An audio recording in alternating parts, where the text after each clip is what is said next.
Les conséquences de l'émancipation des femmes sur les hommes en 1983. Aujourd'hui, c'est les femmes qui se barrent. Quand une relation casse, c'est presque jamais l'homme qui s'en va, c'est la femme qui s'en va.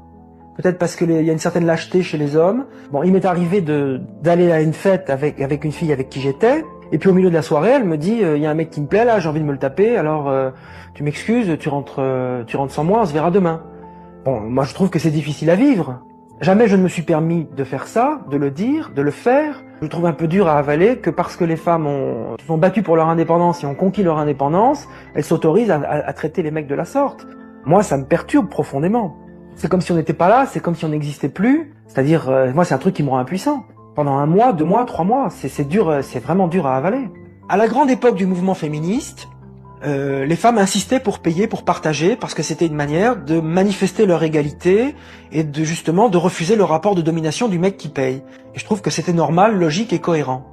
Et aujourd'hui, qu'est-ce qui se passe? Je ne vois plus jamais de nana qui propose simplement de payer au restaurant. Au moment où l'addition arrive, elle regarde ailleurs. Le regard se perd délicieusement au ciel, mais l'addition, ces questions matérielles, elles n'existent plus. Les filles autonomes aujourd'hui jouent sur les 2 tableaux. Il n'est pas question qu'elles remettent en cause leur liberté et leur autonomie, mais elles veulent en même temps profiter de tous les avantages du statut traditionnel d'autrefois de la femme. Courtisée, servie, femme fleur, femme objet, adulée. Mais en même temps, il n'est pas question pour elles de renoncer à 1 centimètre de leur territoire ou de leur indépendance pour autant. Ça les empêche pas de vous balancer une baffe dans la gueule 5 minutes après. Alors je trouve que là, c'est pas cohérent. On est des porte-monnaies ambulants. Si tu veux sortir avec une nana, il faut payer.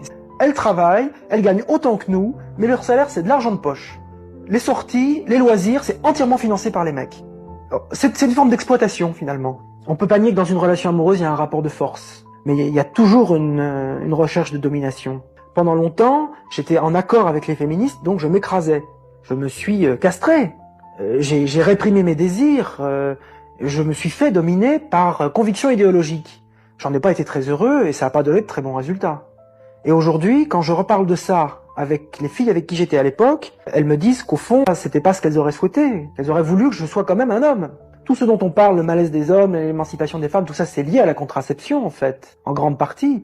Et ça va accoucher d'une société différente. Les conséquences de l'émancipation des femmes sur les hommes en 1983. Aujourd'hui, c'est les femmes qui se barrent. Quand une relation casse,